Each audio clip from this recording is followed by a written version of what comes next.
የሚዳርገው ውጭ ያሉ ኢትዮጵያውያን ሴት እህቶቻችን ሚስጥር ምንድነው? ሰላም ጤና ይስጥልን ውድ የባት ዩቲዩብ ተመልካቾቻችን እንደምን አላችሁ?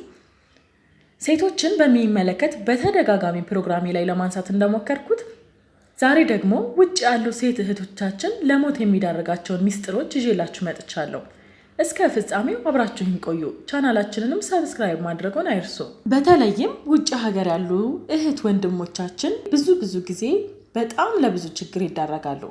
ህይወታቸውን እስከ ማጣት ወይም ደግሞ ህይወታቸውን እስከ ማጥፋት ድረስ የሚያደርጓቸውን ወይም ደግሞ እዛ ጋር የሚያደርሳቸውን ችግሮች በተለይ በሴት እህቶቻችን ላይ የሚደርሰው ነገር ምንድነው?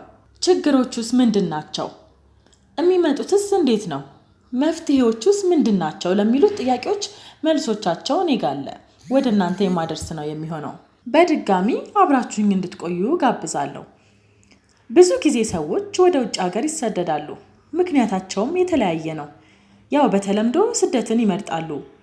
በብዛት ለምንድነው ከሀገራቸው የሚሰደዱት ለሚለው የተወሰኑትን ምክንያቶች ስናነሳ አንድ ሰው የራሱ እቅዶች፣ ዓላማዎች ይኖሩታል። ወደ ስደት የሚሄደው የሥራ ዕድልን ፍለጋ፣ የትምህርት ዕድልን ሊሆን ይችላል። የመልካም አስተዳደር ተጽዕኖም ሊሆን ይችላል። የፖለቲካ ተጽዕኖ፣ የቤተሰብ ወይም የአካባቢ ተጽዕኖ፣ እነሱም በምክንያት የሚጠቀሱ ናቸው። ያም ሆኖ ዘርፈ ብዙ ምክንያቶች ይኖሩታል ማለት ነው። በተለይ ሴቶችን የእነሱ ምክንያት ስናነሳ ግን ወይ ቤተሰብን ለመቀየር ወይ ለልጇ ብላ ልትሰደድ ትችላለች። የሚሄዱትም ዓላማ ቤተሰቦቻቸውን ለማገዝ ወይም የተሻለ ኑሮ ለመኖር በማሰብ ስደትን መርጠው ይሰደዳሉ። ከዚያም ገንዘብ መላክ ይጀምራሉ። ገንዘብ መላካቸው ጥቅም አለው ወይስ ጉዳት የሚለውን ስንመለከት አንድ ሰው የራሱ የሆነ ቤተሰቦች ይኖሩታል። የትዳር አጋር፣ እጮኛ ወይም ቤተሰብ፣ ልጆች ወይ እናት አባት፣ አረጋውያን ዘመዶች ሊኖሩት ይችላሉ። የእነዚህን ሰዎች ኢኮኖሚያዊ ችግር ለመቅረፍ ከሄደ በኋላ ገንዘብ መላኩ ጥቅምም ጉዳትም አለው። ጥቅሙ ገንዘብ ሲያመጣ እንደ ሀገር የውጭ ምንዛሬ እንደ ሀገር ስንመለከተው የውጭ ምንዛሬን በማሳደግ ደረጃ ሌላው 3 ጥቅሞች አሉት ተብሎ ይጠቀሳል። አንዱ ለሀገር ነው እንዳልኳችሁ። ሁለተኛው ቤተሰብ ገንዘቡን በአግባቡ ከተጠቀሙ ኑሯቸውን ሊደጉም ይችላል። ይሄም ጥቅም ነው። ሶስተኛ የሚልከው ገንዘብ ጥሩ ቦታ ላይ ከሆነለት ተመልሶ ሲመጣ ማልማት ይችላል። ራሱን ህይወቱን መቀየር ይችላል። የራሱንም ህይወት መመስረት ይችላል። ይህ አለ ማለት ነው። ስለዚህ 3 ጥቅም አለው ብለን ልናስብ እንችላለን። ታዲያ ጉዳቱስ ምንድነው ካልን ይህንን ስንመለከት በጣም ብዙ እህቶቻችን ለስነ ልቦናዊ ቀውስ፣ ለአእምሮ መቃወስ የሚያጋልጣቸውን ችግር እንመለከታለን ማለት ነው። የሚልኩት ገንዘብ ታርጌቱን በመሳቱ፣ ዓላማውን በመሳቱ ነው ችግር ውስጥ የሚገቡት። ለምሳሌ ያህል ብናይ እንቅልፍ አታ፣ ከምግብ ርቃ፣ ተንቃ፣ ተሰድባ ያመጣችውን ገንዘብ አፈቀርኩሽ በሚል ወሮ በላ አስመሳይና አጭበርባሪ ወንድ ወይም ደግሞ በልቶ ለማይጠግብ ቤተሰብ ትልክና ህልሟ መና ይቀራል። ቤተሰብም የልጃችን ገንዘብ ይመጣል። ባለትዳር ከሆነችም የባለቤቴ ገንዘብ አለልኝ ብለው በጥገኝነት ይቀመጡና ለሴቷ ህይወት መበላሸት መንገድ ይከፍታሉ ማለት ነው። ሌላኛው ደግሞ እነሱ ስላልደከሙበት ወይም በላባቸው ጥረው ግረው ስለማያገኙት በአግባቡ አይጠቀሙበትም፣ ይበታትኑታል። እዛ በምን አይነት ሰቆቃ ውስጥ የሰውን ፊት አይታ እንደምትልክ አይገነዘቡ። ሌላኛው በእቅድ አለመመራት፣ ልጄ ብትመጣ ትታዘበኛለች፣ አለመስራት፣ ባክህ ለጊዜው ልጠቀም ትልክልኛለች፣ ልጅ አለች ችግር የለውም እያሉ ለጊዜያዊ ፍላጎት ማሳኪያ ብቻ ይጠቀሙበታል። ይህም ከፍተኛ ጉዳት ላይ ይጠላል ወይም ደግሞ ከፍተኛ ጉዳት ያስከትላል ማለት ነው። ውጪ ሀገር ወይ ፍቅረኛ ወይ ዘመድ ገንዘብ የሚልክለት ሰው ወደ 3 አልተፈለገ አቅጣጫ ሊሄድ ይችላል። አንደኛ ወደ ሱስ ይሄዳል። በስራ አይደለም፣ አይለፋም፣ ተኝቶ ነው ገንዘቡን የሚያገኘው። ስለዚህ አልባሌ ቦታዎች ይሄዳል። ስራን ፈጽሞ ይጠላል። ውሸታም ይሆናል።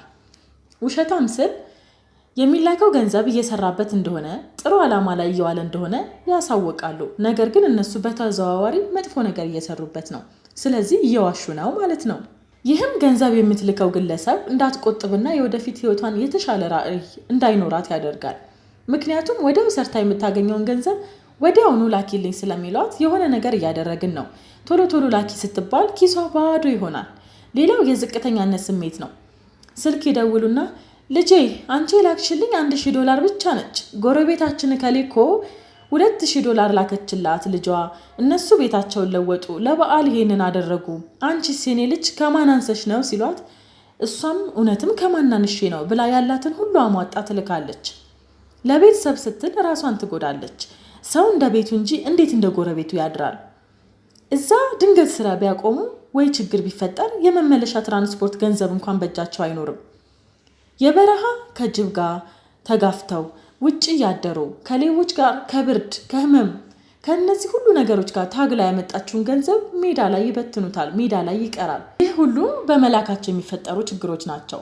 ለዚህም አንድ ሴት ያጫወተችኝን ታሪክ አጠር አድርጌ ላሰማችሁ። ወደ አረብ ሀገር የሄደችው በ22 ዓመቷ ነው።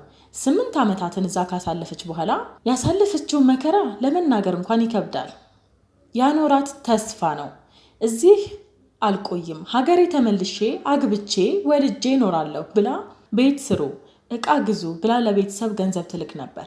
ከ8 ዓመታት በኋላ ስትመለስ አንድ ነገር የለም።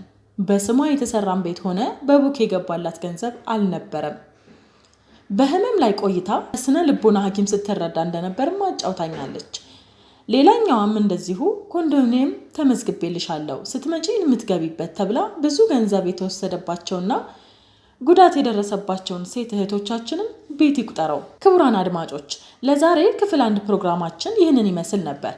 በክፍል 2 ፕሮግራሜ ስለ መፍትሄዎቹና ተጨማሪ ሀሳቦችን ይዤ ወደ እናንተ እመለሳለሁ። በሚቀጥለው ፕሮግራም እስከምንገናኝ በያላችሁበት ሰላም